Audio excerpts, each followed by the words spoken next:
내 앞에 다른 신들을 가지지 말라라는 제목으로 함께 말씀을 나누도록 하겠습니다. 오늘 3절에 너는 나 외에는 다른 신들을 내게 두지 말라라고 오늘 말씀을 하셨습니다. 이렇게 일계명이라고 할 수 있는 이 나 외에는 다른 신들을 내게 두지 말라라고 할 수 있는 근거가 어디 있냐면 1절과 2절입니다. 그래서 십계명의 전체의 내용만큼이나 또는 그보다도 훨씬 더 중요한 구절이 사실 1절과 2절이에요.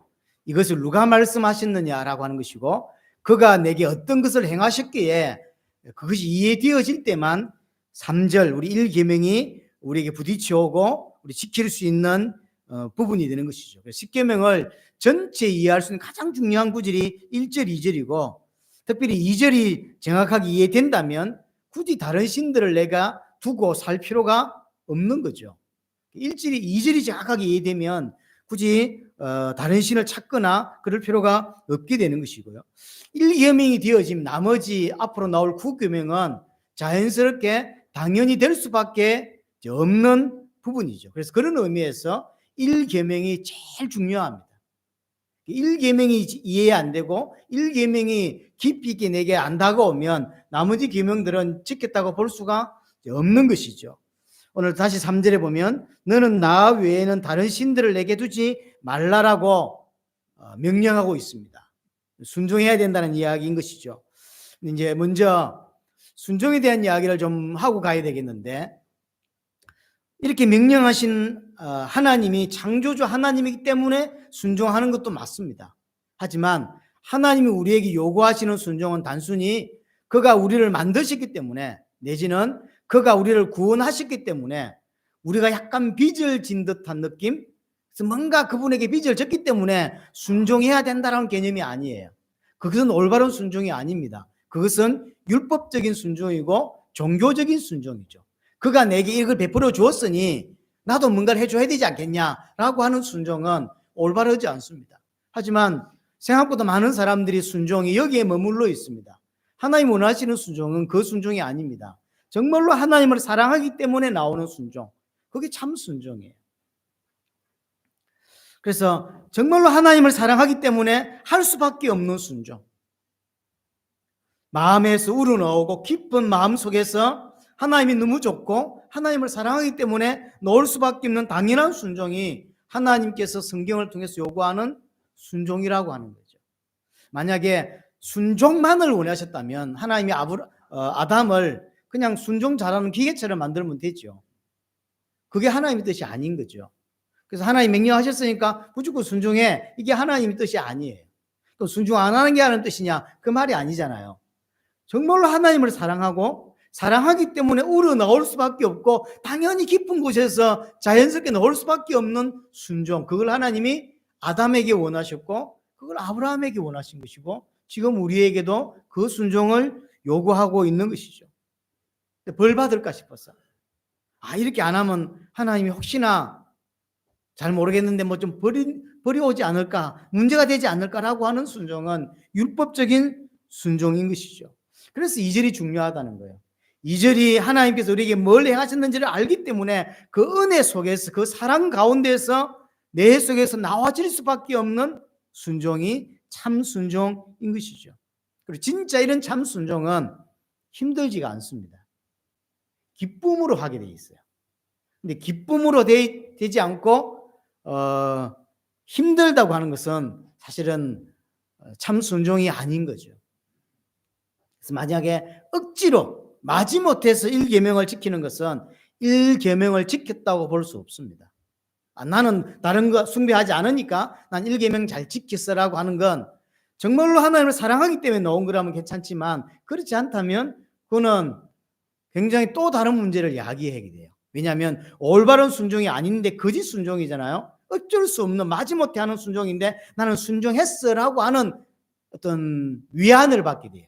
나는 절대 그거 지키고 있지 라고 하는 잘못된 위안을 받고 잘못된 착각을 해요. 나는 하나님 뜻 잘 깨닫고 있어 라고 하는, 하나님 뜻은 그게 아닌데 자기는 그렇게 생각하는 거죠. 그래서 잘못된 순종은 또 다른 문제를 야기시키고, 조금 더 사실 좀 제가 강하게 이야기하면 다른 하나님을, 다른 신을 섬기는 것 같은 거예요. 정말 우리가 믿는 그 하나님은 올바른 순종을 요구하는데 우리는 올바른 순종이 아니라 거짓 순종을 하고도 하나님 뜻이라고 받아들이게 되고, 그럼 하나님 뜻이라고 생각하는 그 생각이 섬기는 그 하나님이 정말로 성경에서 말하는 그 여호와냐라는 거예요. 아닐 가능성이 있는 거죠. 다른 하나님일 수 있어서 올바르게 순종하지 않으면서 거짓된 순종을 하면서 착각에 빠지는 건 또 다른 많은 문제를 야기시킨다니까요. 그래서 그럼 이제 물을 수 있습니다. 하나님의 사랑을 어떻게 합니까? 그러면 마음 먹으면 될까요? 자, 오늘부터 난 하나님 사랑할래 라고 마음 먹으면 사랑해지는가? 그렇지 않죠. 이거는 부모 자식 간에 생각해 보면 됩니다. 자, 오늘부터 난 내 자식을 사랑해야지 라고 마음 먹으면 그날부터 해서 사랑이 팍팍 끓어오르고 깊은 곳에서 자녀를 사랑할 수 있냐? 그렇지 않습니다. 제가 보는 저 아이의 시선과 우리 이지호 집사가 저 아이를 보는 시선은 본질적으로 달라요. 나도 쟤 사랑합니다. 말 안 해서 그렇지 사랑합니다. 근데 그 사랑과 이지호 집사나 우리 우 집사가 사랑하는 저 아이를 보면서 사랑하는 게 같을까요? 달라요. 그럼 저 아이를 어떻게 사랑할까? 마음을 먹었기 때문일까요? 아닙니다. 태어나는 적시로 사랑하게 돼요, 그냥. 그렇죠? 마음을 먹었기 때문에 사랑하는 것이 아니라 태어나는 적시로 이 아이가 사랑스러워지고 벌써 다른 아이와 구별된 사랑을 하게 돼 있어요. 하나님과 나와의 사랑이 그런 사랑이에요. 생명적 사랑이거든. 진짜로 내가 하나님을 알고 하나님을 믿으면 당연히 올 수밖에 없는 사랑하게 되어 있어요. 근데 왜 안 되냐면 생명적 관계가 유지되고 있지 않기 때문에.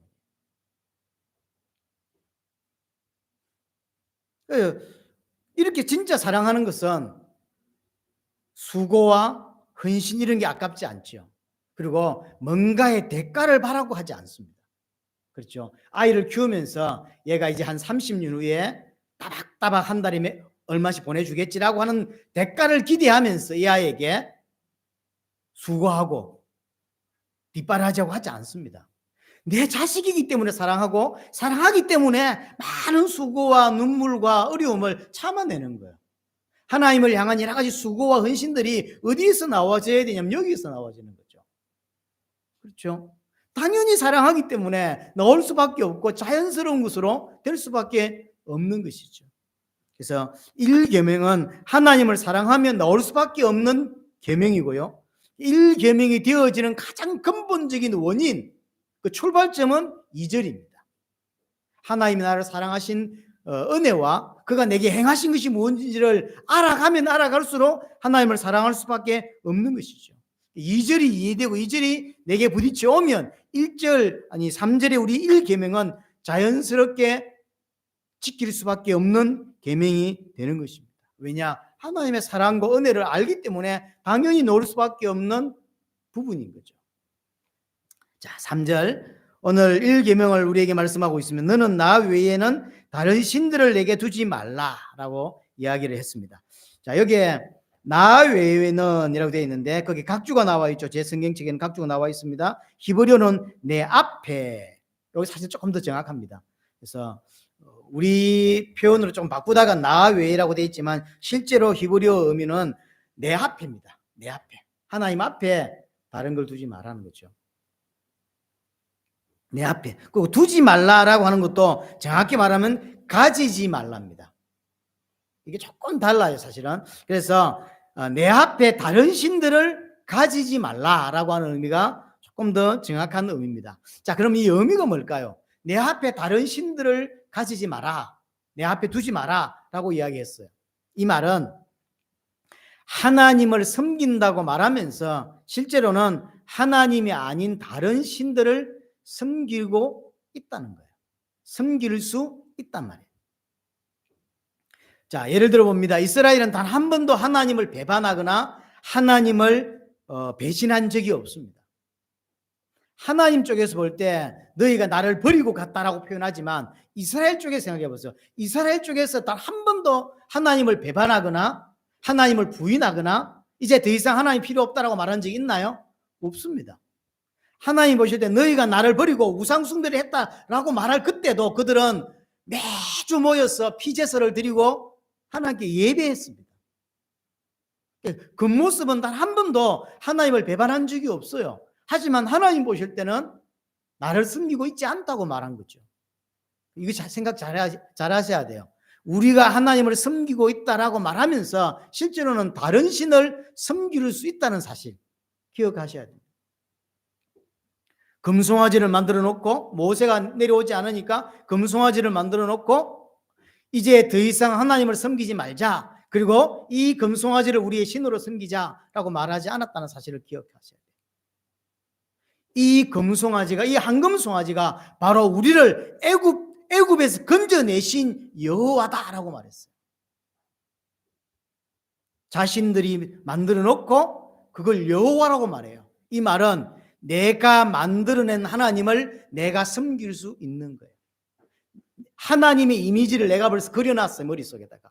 그래서 이런 게 하나님이야, 이런 분이 하나님이야라고 그려놓고 나는 그 하나님을 섬기고 있는 거예요. 그럼 그 하나님이 진짜 하나님인가요? 아니라니까요. 이 땅에 수많은 기독교인들이 사실은 우상숭배 가운데 빠져 있어요. 왜냐하면 마치 이스라엘 백성들이 하나님을 금송아지를 만들어놓고 여호와라고 부르고 섬겼듯이 많은 기독교인들은 자신이 생각하는 하나님의 이미지를 그려놓고 그분을 섬기는 거죠. 이름이 같다고 하나님이 아닙니다. 저하고 똑같은 이름 가진 사람이 생각보다 많더라고요. 이름이 같다고 같은 사람이 아니듯이 여호와라고 부른다고 여호와가 아닙니다. 예수라고 부른다고 예수가 아니란 말이에요. 예수님 당시만 해도 예수는 참 많아서 흔한 이름입니다. 그래서 나사렛 예수라는 이름을 굳이 붙이는 이유는 뭐냐면 예수라고 가진 이름이 너무 많기 때문이죠. 우리가 얼마든지 내가 만든 하나님을 섬길 수 있다는 사실을 알아야 돼요. 자, 그럼 신약으로 와서 유대인들도 마찬가지입니다. 신약에 와서 유대인들도 오직 여호와 하나님만을 섬겼습니다.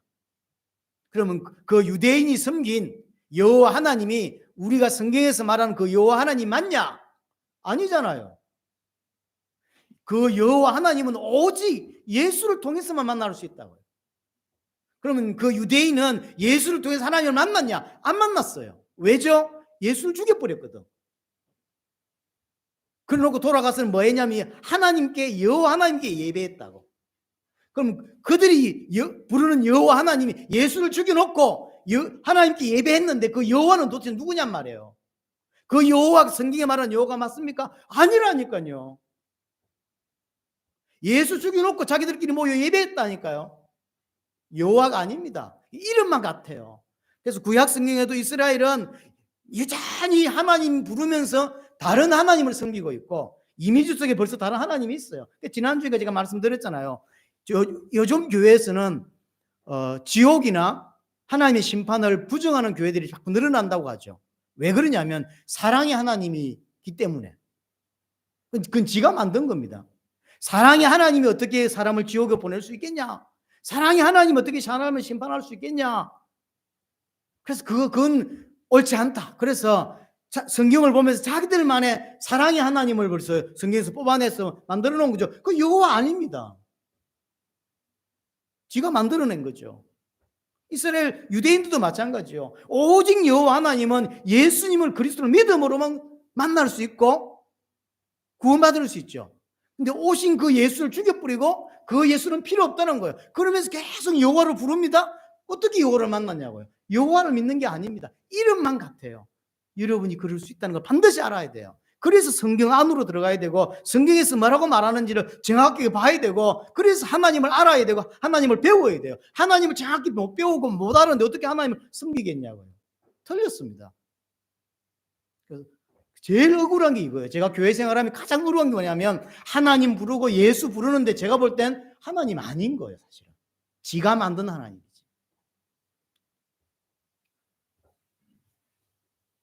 하나님을 섬긴다고 하나님 섬긴 게 아니라는 거죠.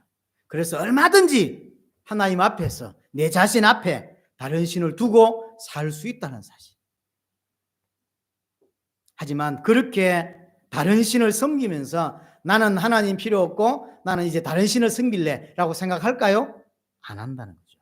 나는 오직 여호와만 섬긴다. 이렇게 생각하는 거죠. 나는 오직 예수만 믿는다. 이렇게 생각하는 거예요. 차라리 나는 이제 하나님 못 믿겠어 라고 하면 이제 하나님과 내가 분리됐다라는 사실을 알 건데 그렇게 생각하지 않습니다. 나는 오직 여호와 하나님만 섬겨라고 하면서 사실은 성경에 있는 하나님과 다른 하나님을 섬길 수 있다니까요.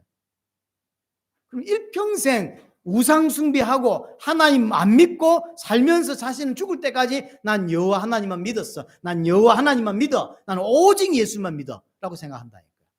그 사람은 지옥 갑니다. 성경을 똑바로 설명해주고 성경에서 말하는 하나님을 정확하게 설명해주고 그래서 그 하나님을 어떻게 만나는지 정확하게 설명해주는 교회가 필요한 것이고 그런 교회가 필요합니다. 그래서 전 세계가 사실은 일계명을 잘 못 지키고 있습니다. 우리가 볼 때는 전 세계 기독교인이 많이 되잖아요. 다 일계명 지킨다고 생각하지만 그렇지 않습니다. 제가 얼마 전에 재밌는 이야기를 들었는데 미국에 있는 기독교인들에게 질문을 했다고 합니다. 설문조사를 했는데 당신은 일계명을 지키고 있습니까? 라고 물었는데 기독교인 80%가 나는 여호와 하나님만 섬긴다. 이렇게 이제 답을 했대요. 자, 두 번째 질문. 그럼 당신은 여호와 하나님만 섬기는데 그 여호와 하나님을 만나는 유일한 길이 오직 하나의 길이 예수라고 믿습니까? 라고 했는데 그 중에 이제 80%가 난 여호와 하나님을 믿어 일계명 지키고 있어라고 말했고 80% 중에서 80%를 배우를 할 때 나는 오직 예수만이 길이다라고 하는 사람은 8%로 나왔다 그러죠. 미국에 있는 기독교인 중에서 나는 오직 예수만이 길이다. 다른 건 길이 아니다. 예수만 믿어야 된다라고 말한 숫자가 8%라는 거예요. 기독교인 중에서. 어떻게 생각하세요? 오직 예수만 말은 너무 편협적이라는 거예요. 사랑의 하나님이 그럴 수가 없다. 길이 달라도 목적지는 같다. 그래서 오직 예수라고 하는 건 이 시대에 맞지 않다. 너무 편협하다. 마음을 넓혀야 된다. 많은 종교인들을 안아야 된다. 라고 교회에서 주장하기 시작하고 지금 미국 교회는 그렇게 변화되고 있고 한국도 그렇게 따라가고 있습니다. 자, 그럼 8%만이 오직이라고 했는데 그 오직도 생각해 봐야 돼요. 왜냐하면 그 8% 안에 오직 치유, 오직 기복신앙 다 포함된 게 오직이에요. 제가 말하는 오직하고 다릅니다. 8% 안에 있는 그 오직은요, 오직 예수를 왜 오직이죠? 예수? 복 받으려고. 왜 오직 하죠? 자꾸 치유 받으려고. 왜 오직 하죠? 응답 받으려고. 그럼 그거 다 빼고 진짜 성경에서 말하는 오직을 따지면 몇 프로 나올까요? 그래서 대한민국도 마찬가지라니까. 대한민국도 오직 예수 있는데 그 오직 예수 중에서 진짜로 성경에서 말하는 대로 오직 예수가 몇 명이 되겠냐고.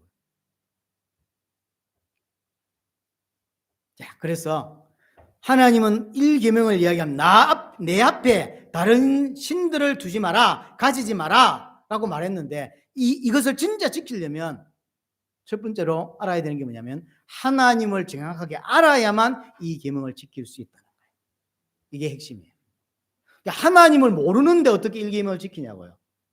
일계명을 지키려고 노력하지만 사실은 자기가 만들어낸 하나님이라는 사실입니다. 자, 두 번째로 오늘 내용이 우리 일계명 내 앞에 다른 신들을 가지지 마라 라고 하는 내용은 사실은 약간 당시로 돌아가면 좀 충격적인 내용입니다. 왜 그러냐면 모든 나라 모든 민족에는 없는 내용이에요. 왜냐하면 다 신이 있죠. 우리나라만 해도 신이 많습니다. 그 일본은 800만 귀신이라고 하잖아요. 근데 800만이 어떤 사람들이 세어보니까 하나 둘 셋 세보니까 800만 그래서 800만일까요? 그 말이 아니죠. 그만큼 많다는 거예요. 그러니까 모든 나라 어떤 나라든지 신이 하나밖에 없는 건 없습니다. 어마어마하게 많아요. 그런데 내 앞에 다른 신들을 두지 말라고 하는 건 굉장히 충격적이죠. 다른 걸 신정하지 않는 거니까. 이스라엘 또한 400년 동안 애굽에 살았습니다. 그러니까 자기 뿌리가 가나안일 뿐이지, 조상들이 가나안에서 왔다 이것뿐이지, 실제로 400년 동안 살았다고 하는 건 완전 애굽화됐다는 거죠. 애굽의 사상, 애굽의 생각, 특별히 애굽의 신관, 애굽이 갖고 있는 신의 어떤 관념을 그대로 이스라엘 동안 가지고 있어요. 그런데 그 이스라엘 백성 보고 이제 구원해 내고는 내 앞에 다른 신들을 가지지 마라라고 하는 건 굉장히 의아하고 이상하다라고 느낄 수 있는 아주 충격적인 거예요. 왜냐하면 그런 개념 자체가 없다니까요. 신이 얼마나 많은데. 그래서 어떤 면에서 오늘 하나님께서 이스라엘 백성에게 명령하는 이 일계명은 굉장히 생소한 개념이에요. 그래서 한 가지 우리가 마음에 담아야 될 게 뭐냐면, 결국 오늘 십계명을 통해서 이스라엘 백성들의 삶을 만들어가고 하나님 백성께 만들어가기 위한 것이지만, 그 전에 선행되는 게 뭐냐면 하나님이 누군지를 설명해 주는 게 결국 십계명이에요. 십계명의 목적은 지키자 지키지 말자에서 출발되는 게 아니에요. 그거는 지킬 수도 있고 안 지킬 수도 있어요. 사실은 정확히 말하면 잘 못 지켜요. 하지만 십계명의 진짜 목적은 뭐냐면, 벌써 400년 넘게 애굽에 살면서 애굽화된 애굽 사상, 애굽 생각, 애굽의 특별히 신관을 가지고 산 이스라엘 백성들에게 하나님이 누군지를 정확하게 찔러주는 거예요. 하나님을 알아야만 섬길 거 아닙니까? 그래서 십계명은 율법 이전에 지켜야 되는 어떤 이전에 하나님이 누군지를 계시해 주는 목적이 있는 거예요. 그래서 십계명을 잘 안다, 하나님을 제대로 섬길 수밖에 없는 거예요. 한 가지 좀 더 짚고, 여기서 한 가지 더 짚고 싶은 건 뭐냐면, 나 외에 다른 신들을 두지 마라, 가지지 마라라고 했는데, 유일신 사상과 일신 사상은 좀 다르잖아요. 유일신이라고 하는 건 우리가 알다시피 전 우주에 하나님은 한 분밖에 없다라고 하는 개념이고, 일신이란 말은 수많은 신들이 있지만 오직 여호와만 섬겨야 된다라고 하는 게 일신 사상이에요. 자, 오늘 본문에서 말하는 건 뭘까요?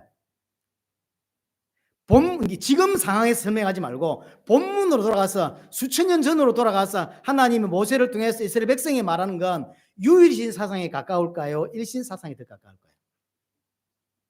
일신 사상에 더 가깝습니다. 왜 그럴까요? 유일신 사상을 이야기하면 이해를 못하기 때문이에요. 그래서 하나님은 현재 백성들의 수준에 맞추어서 설명을 해주고 있는 거예요. 근데 설명을 뛰어넘어 버리면 이해 못하는 거죠. 이렇게 생각하면 됩니다. 고려 시대에, 요즘 TV에 요즘 뭐 고려 전쟁, 거란 전쟁 재밌다고 사람들이 많이 이야기를 하더라고요. 그때 지금 이렇게 사신이 와 있는데 저쪽 상황을 알면 대책할 수 없죠. 그때 휴대폰이 탁 있었더라면, 그렇죠? 강감찬 장군의 휴대폰이 탁 들려져 있고, 그 다음에 쫙 이렇게 전방에 나가 있는 장수한테 휴대폰이 딱 들려 있으면 상황이 어떠냐? 이쪽이 전쟁할 분위기가 아닙니다. 이러면 그래, 이 사람들이 지금 사기치는 거구나, 금방 알아들었겠죠. 근데 이걸 나중에 너희들 후손들에는 이런 게 생긴다고 휴대폰을 설명한다고 생각해 보세요. 조그만 나무같이 생긴 게 하나 있는데 그게 이게 뭘 번호를 누르면 저 100km 넘었어도 사람이 내 목소리를 들을 수 있으라면 이 말을 어떻게 이해할까요? 아, 얘가 이상해졌구나 이래야죠. 얘 돌았구나 이렇게 생각하겠죠. 당연한 거예요. 하나님 수준에서 설명하면 못 알아들어요. 왜냐하면 400년 넘게 애굽 신간을 갖고 살았어요. 근데 갑자기 하나님이 우리를 건져내시더니 유일신을 설명하면 못 알아들어요. 그런 개념 자체가 없다니까요. 개념이 없으니까 비슷한 개념으로 설명할 수밖에 없죠. 그래서 본문으로 돌아가자면 일신 사상이 조금 더 가까워요. 그럼 우리는 이걸 일신으로 받아야 될까요? 그럼 하나님 지금 일신을 이야기하고 있는 건가요? 아니요. 우리는 일신으로 받으면 안 되죠. 우리는 유일신으로 받는 거죠. 우리는 다 아니까 지금. 그래서 당시로 굳이 모세 때로 설명하자면 유일신 사상보다는 일신 사상이 조금 더 가깝습니다. 왜 이렇게 설명할까요? 하나님이 다른 신들을 인정하는 걸까요? 아니죠. 다른 신들이 어디 다 그건 가짜 신이지. 신이 아니잖아요. 인정하는 것이 아니라 이스라엘 수준에 맞게 설명하기 위하다 보니까, 이스라엘 수준에 맞게 하다 보니까 그런 거예요. 여기서 알 수 있는 또 하나가 뭐냐면, 하나님은 자기 백성들을 가르치고 인도해 가는데 현재 이스라엘 백성들의 수준에 맞게끔만 할 수밖에 없다는 거예요. 여러분도 마찬가지예요. 여러분에게도 하나님이 하나님 백성답게 만들어 가는데 이런 영적인 수준이 아주 다운돼 있으면, 밑에 있으면 위에 것을 설명할 수가 없어요. 혹시 제가 위에 것을 설명해도 여러분도 못 알아듣잖아요. 지나가 버리. 왜냐하면 다 어떤 사람은 그 이야기를 캐치해는 어떤 사람은 캐치 자체도 못해요. 무슨 말이든 못 알아듣는다니까. 그래서 하나님은 그 사람 개인의 수준에 맞게 지금 인도해 가고 있는 것이고, 모세오경을 지나서 나중에 이제 역사서로 들어가고 그 다음에 선지서로 들어가면 나오죠. 나 외에는 없다. 나 외에는 다른 신이 없다라고 이야기해 주죠. 이걸 보고 점진성이라고 합니다. 계시의 점진성. 점점 가면서 알게 되는 거죠. 만약에 아담 하와가 범죄했을 때 창세기 3장 15절 여자의 후손이라고 이야기해 줬는데 그 여자의 후손을 듣고 메시아 이렇게 알아들었을까요? 못 알아들어요. 우리는 미래를 다 알고 있기 때문에, 전체를 알고 있기 때문에 과거를 보니까 창세기 3장 15절 21절이 메시아 보혈, 그리스도의 보혈이구나라고 보이지만 당시 아담은 그게 안 보입니다. 이게 합쳐져서 점점 계시가 되어져서 이게 나중에 깨닫게 되는 거예요. 지금 이스라엘에게도 사실은 그런 거죠. 계시의 점진성이에요. 점점 시간 가야 깨닫게 되어집니다. 그래서 지금 이스라엘 백성들에게 하나님이 한 분밖에 없다라고 하는 개념은 없어요. 여러 신들을 섬기는 걸 보고 자랐고 자기들 머릿속에도 신관이 그렇게 정리되어 있어요. 수많은 신들 중에서 여호와를 섬겨야 되는 것 같다 이렇게 생각하는 가능성이 훨씬 더 없습니다. 그럴 수밖에 없는 게 뭐냐면, 자, 우리도 생각해 보세요. 우리나라도 신이 많잖아요. 거짓 신들, 우상이 많잖아요. 근데 모든 신이 모든 걸 다 하는 신은 아무도 없습니다. 무슨 말이냐면 신들이 가진 능력이 다 달라요. 신들이 결점이 많아. 근데 요건 잘해. 예를 들어서 지혜의 신이라. 그래서 이 신을 섬기고 빌면 지혜를 드다는 거죠. 임신을 못했는데 저기 막 이렇게 만지면 임신을 시켜주는 신이 있대. 그 신은 딴 건 못 해줍니다. 그것만 해줘요. 그러니까 신들이라고 해서 결점이 없는 게 아니에요. 신들이 다 갖고 있는 재능, 요 신은 재물을 준대요. 요 신은 자녀의 축복을 준대요. 뭐 그런 거 있잖아요. 그래서 신들이 다 다양하고 신들이 가진 능력이 다 다양해. 그래서 신을 하나만 섬기는 건 당시에 이해가 안 되는 거예요. 그래서 개념 자체가 없는 개념이라니까요. 자기들이 지금까지 애굽에 살면서 수많은 신들을 들었고 그다음에 수많은 신들이 각각의 능력이 다 달라요. 그래서 A 신을 섬기는 사람은 B 신도 섬깁니다.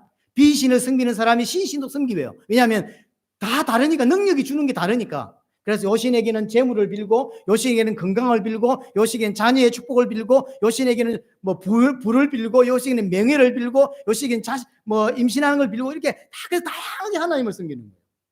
여기에 갑자기 유일신 이렇게 하면 그 개념 자체가 없어. 그래서 섬길 수가 없어요. 근데 오늘 그런 중에 약간 일신이 더 가깝게 설명하셨는데 그러면서 한 게 뭐냐면 오직 여호와는 이 모든 걸 다 하실 수 있는 신이다라는 개념입니다. 그러니까 굉장히 충격적인 거예요.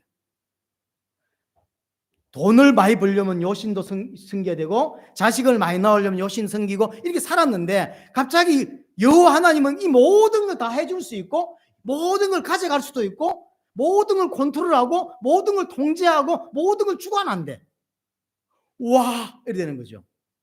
여호와가 누군지를 설명해 주는 거예요. 지금까지 너희가 애굽에 살면서 들었고 배웠던 믿었던 그런 신과는 차원이 다르다. 위대한 신이다라고 하는 걸 말해 주는 거예요. 완전 다른 신이에요. 그래서 오직 이 하나님만 섬기면 된다라는 거예요. 지금 이 시대에 우리에게 설명하자면 오직 여호와만 하나님이라는 거죠. 다른 신은 없습니다. 다른 신은 다 거짓 신입니다. 그러면 왜 이렇게 생각했을까요? 왜 요시는 재물만 줄 수 있고 요시는 뭐 명예만 줄 수 있게 생각했을까요? 수준 낮은 인간이 만들었기 때문이에요. 인간이 만든 신이기 때문에 인간은 부족하거든. 그러니까 내 입장에서 신을 만든 거예요. 원래 있었던 게 아니라 사람들이 만든 거잖아요. 그러다 보니 지 수준에서 만들 수밖에 없었던 거죠. 그러니까 신들도 수준이 전부 다 요 한 분야만 뛰어나고 나머지는 다 덜 떨어졌어. 요신한테 빌어도 요신 이건 안 해줘요. 임신은 시켜줄 줄 몰라도 돈은 안 줍니다.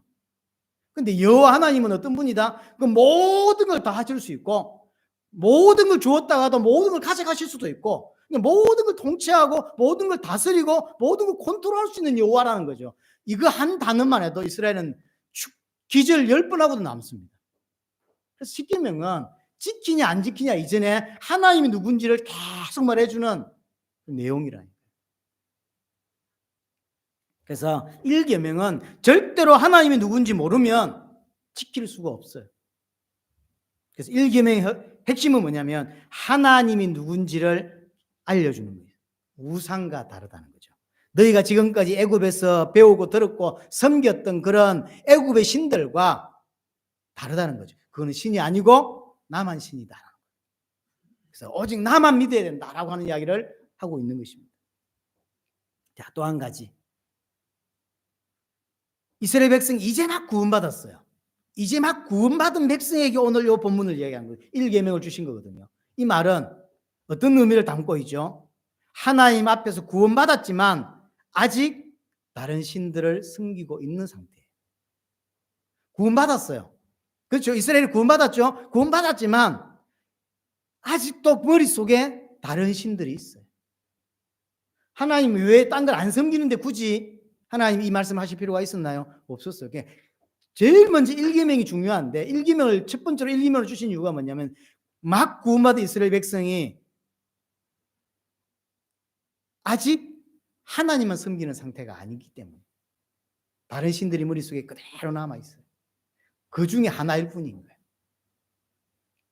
우리도 마찬가지입니다. 우리도 이 땅에서 하나님 섬기고 삽니다. 하지만 여전히 하나님 아닌 다른 신들을 의지할 때가 많다는 걸 아셔야 돼요. 이거는 구원받기 전 이야기인가 보다. 그렇지 않습니다. 구원받고도 여전히 하나님 아닌 다른 신들을 우리 머릿속에 두고 있고 의지하고 그렇게 살 때가 많습니다. 그래서 바울이 빌립보 교회에 너희가 십자가의 원수로 행한다고 하면서 뭔 이야기를 하냐면 너희의 신은 너희 배다라는 이야기 하잖아요. 그게 신이에요. 하나님의 자리에 있어야 될 건데 다른 게 벌써 하나님 자리에 올라가 있는 거 그게 다른 신이에요. 그러면서 하나님만 섬긴다고 말할 뿐이에요. 사실 다른 거 의지하고 살잖아요. 그래서 이 땅에 살아가면서 하나님을 의지하고 살아야 되는데 다른 것들을 의지하고 사는 모든 것들이 다 신들입니다. 여러분들이 구원받고 교회 다니 수년이 되고 수십 년이 되었다 할지도 여전히 믿음이 약할수록 다른 신을 섬긴다는 사실을 알아요. 섬길 수 있다는 사실. 그런 거 있잖아요. 난 꼭 이게 필요해. 이거 없으면 절대 안 돼. 그 여러분들이 신이에요. 하나님만 있으면 되지. 그게 진짜 답이거든. 근데 하나님 아니니까 하나님 없으도록 난 주일날 교회를 못 가더라도 이번 주에 꼭 이건 해야 돼. 그게 신이죠. 그거 의지하고 살잖아요. 그것 때문에 기쁨을 누리잖아요. 그거 주어지면 너무 기쁘고 너무 할렐루야잖아요. 그게 신이에요. 구원받고 여전히 우리는 다른 신을 섬길 수 있다는 걸 아셔야 돼요. 우리는 너무나 많은 신들을 가지고 있습니다. 구원받았지만 아직 1계명을 지키지 못하는 성도가 굉장히 많습니다. 여전히 우리 또한 그럴 수 있고요. 그래서 10계명을 굳이 쪼개자면 어떤 계명이 가장 어려운 거냐? 1계명이에요. 1계명이 가장 어렵습니다. 왜냐하면 구원받고도 여전히 머릿속에 다른 하나님을 둘 수 있기 때문이죠. 가지고 있을 수 있습니다. 그래서 하나님을 아는 만큼만 1계명을 지킬 수 있다는 사실. 하나님이 내게 오셔서 나를 다스리시는데 100% 나를 완전히 장악한 상태로서만 하나님을 제대로 섬길 수 있는 거죠. 1계명을 지킬 수 있어요. 하지만 어떤 분야는 하나님 인정하고 어떤 분야는 하나님 인정하지 않죠. 여러분 현실로 돌아가 보세요. 이 부분을 하나님께 맡겨요. 경제 오케이, 하나님이 다 주셨어. 근데 자식 문제는 절대로 못 맡기죠. 그런 사람이 있습니다. 그 부분만큼은 또 다른 하나님을 섬기고 있는 거예요. 신이 아닙니다. 하나님 아닙니다. 사람이 모든 부분에 다 불신하는 게 아니에요. 또 모든 부분 다 인정하는 것도 아니에요. 그래서 분명히 내가 하나님을 인정하고 인식하고 의지하는 분야가 있어요. 경제, 하나님이 주신 것이고 하나님이 가져가실 거다. 그래서 절대 경제에 자유하는 사람도 있어요. 하지만 자식 문제만큼은 그 어떤 것도 못 내려놔요. 하나님 믿는 게 아니죠. 그래서 하나님을 아는 만큼만 하나님을 믿을 수 있고 하나님을 아는 만큼만 일개명을 섬길 수 있어요. 지킬 수 있습니다. 자, 결론적으로 이 땅에 살아가는 기독교인들 중에 일개명을 완벽하게 지키는 사람이 없습니다. 어려워요. 근데 우리에게 모델로 일개명을 완벽하게 지킨 분을 성경에서 말해주고 있습니다. 그게 누구죠? 예수 그리스도예요. 일개명을 진짜로 제대로 지킨 분, 완벽하게 지킨 분은 이 땅에 예수 그리스도밖에 없어요. 왜? 예수님은 정확하게 하나님을 알고 완벽하게 하나님을 알기 때문이죠. 그래서 하나님이 누구신지 알고 하나님 뜻이 무엇인지 알고 본인이 뭐라고 말씀하셨냐면 아버지의 영광, 아버지의 영화를 내가 가졌고 아버지와 똑같은 분이다라고 말했죠. 그래서 하나님 아버지를 정확하게 완벽하게 알고 있기 때문에 하나님을 일계명을 제대로 지킬 수 있고 하나님을 섬길 수 있는 거예요. 그 모델로서 우리에게 예수 그리스도를 보여주고 있는 거죠. 그래서 예수님의 삶을 보세요. 완벽하게 하나님을 알기 때문에 자기의 능력이 대단함에도 불구하고 자신을 위해서 자기의 능력을 단 한 번도 쓰신 적이 없어요. 오직 내 뜻이 아니라 아버지의 뜻대로. 본인이 뭐라고 말씀하냐면 아버지의 말한 것만 내가 말한다라고 하죠. 제가 요한복음에서 이 설명을 아주 여러 번 했습니다. 자기가 이 땅에 오셔서 예수님이 이 땅에 오셔서 내가 말하고 싶은 거 말하는 게 아니라 아버지께서 허락한 거, 아버지께서 하라고 한 말만 지금 하고 있다라고 이야기했죠. 예수님의 모든 행동은 하나님이 원하신 행동이고 예수님이 하신 모든 말씀은 오직 하나님의 뜻만 담겨 있다는 거예요. 자기가 하고 싶은 거 하나도 안 했다. 왜냐하면 하나님을 완벽하게 아니까. 그래서 여러분이 하나님 아는 만큼만 순종할 수 있다니까요. 하나님 모르기 때문에 순종 못해요. 아담이 왜 순종 못했을까요? 하나님 모르기 때문에. 죄가 없는데도. 아담은 죄가 없었어요. 하지만 순종 못해요. 왜냐하면 하나님 모르니까. 하나님이 어떤 분이 진짜 알았다면 아담은 순종할 수밖에 없었을 거예요. 우리가 왜 순종 못할까요? 하나님을 그만큼 모르기 때문에. 하나님 잘 몰라요. 그래서 순종 못하는 거예요. 그가 얼마나 위대한 분이고 그가 얼마나 대단한 분이고 그가 얼마나 어마어마한 분인지를 알면 알수록 그 앞에 무릎 꿇을 수밖에 없게 돼 있고 순종할 수밖에 없게 돼 있어요. 사랑할 수밖에 없게 돼 있어요. 하지만 우리는 잘 모르는 거예요. 그러니까 순종 안 하죠. 내 마음대로 살고 내가 주인인 인생을 살아가는 거예요. 그래서 예수님이 온전히 순종할 수 있는 이유는 하나님 아버지를 온전하게 완벽하게 알고 있기 때문이죠. 우리는 하나님 아는 만큼만 순종할 수 있다는 사실을 기억하셔야 됩니다. 그래서 하나님은 우리에게 예수 그리스도를 통해서 하나님을 계속해서 알려주시는 거예요. 그래서 영생이 하나님 아는 거라고 이야기하잖아요. 영생이 딴 게 아니에요. 하나님을 아는 게 영생입니다. 이게 굉장히 중요한 핵심이에요. 성경이 주제예요. 하나님을 알아가는 거예요. 성경을 통해서. 그래서 복음을 진짜로 알면 다른 신을 섬기며 살 필요가 없게 되는 것이고 예수 그리스도 안에 있는 자만이 일계명을 제대로 지킬 수가 있는 거예요. 우리는 예수 그리스도를 통해서만 하나님의 사랑을 깨닫고 하나님을 알고 살아갈 수 있는 것입니다. 그래서 결론적으로 우리가 정말로 힘써야 될 게 있다. 그건 하나밖에 없습니다. 우리는 뭐 힘써야 되냐? 하나밖에 없어요. 예수 그리스도 안에서 하나님을 알아가는 거. 그래서 바울이 감옥에 앉아서 편지 쓸 때 하나님께서 너의 계시의 영을 허락하셔서 하나님 더 알기를 원한다라고 하죠. 하나님 잘 아는 에베소 교회입니다. 하지만 바울이 볼 때 아니요. 나는 기도 제목 딱 하나 있는데 그게 뭐냐면 하나님께서 영으로 너희들 계시해 주셔서 하나님 알기를 더 원한다는 거예요. 하나님 알아야 돼. 우리의 싸움은 또 우리가 힘써야 될 건 하나밖에 없습니다. 그리스도 안에서 하나님을 알아가는 거예요. 우리는 왜 그래야 되냐면 우리는 세상 사람들 똑같은 생각, 세상 사람들 똑같은 기준으로 세상 풍속에 따라 살 수밖에 없는 존재. 그래서 힘쓰지 않으면, 하나님 앞에 하나님 인정하지 않으면 우리는 구원받아 놓고도 불신자보다 더한 불신자의 모습으로 살 수밖에 없게 되어 있어요. 우리는 이렇게 생각하죠. 난 이게 많이 부족해. 난 이런 게 너무 연약해. 그러나 진짜 부족한 건 경제가 아니라, 지혜가 아니라 하나님 아는 거. 이게 부족해요. 우리는 그냥 거꾸로 생각합니다. 나는 교회를 다닌 지 20년이 넘었고, 그래서 하나님 잘 알고 성경 벌써 열독했고 잘 알아. 근데 나는 이상하게 하나님 믿는데도 경제가 회복이 안 되네. 경제 줬으면 좋겠다 이렇게 생각하죠. 그게 틀린 생각입니다. 우리는 경제가 부족한 것이 아니라, 지혜가 부족한 것이 아니라 하나님 아는 지식이 부족한 거예요. 하나님을 모르기 때문에 하나님 섬긴다고 교회 오면서 여전히 다른 하나님 이미지를 그리고 그 하나님께 기도하고 있는 거예요. 경제 주세요, 이거 주세요, 저거 주세요 계속 하면서. 그분은 하나님이 아닙니다. 그래서 내 앞에 다른 신을 가지지 말라라고 한 이 계명은 결국 핵심은 뭐냐면 예수 그리스도 안에서 하나님을 알아가라고 하는 이야기예요. 단순히 지키라고 하는 것이 아니라 이 하나님을 할 수 있는 유일한 길은 예수 그리스도 십자가와 부활밖에 없어요. 그래서 예수 그리스도 안에서 하나님을 더 알아가라라고 하는 게 1계명의 가장 중요한 핵심입니다. 1계명을 내가 지킨다면 그 지키는 키는 뭐냐면 예수 그리스도 안에 있는 것이에요. 그 안에서 하나님의 사랑을 깨닫고 하나님의 은혜를 깨닫고 오늘 2절로 표현하자면 하나님께서 내게 행하신 것이 뭔지를 깨달을 때만 3절 1계명을 제대로 지킬 수 있게 되는 것입니다.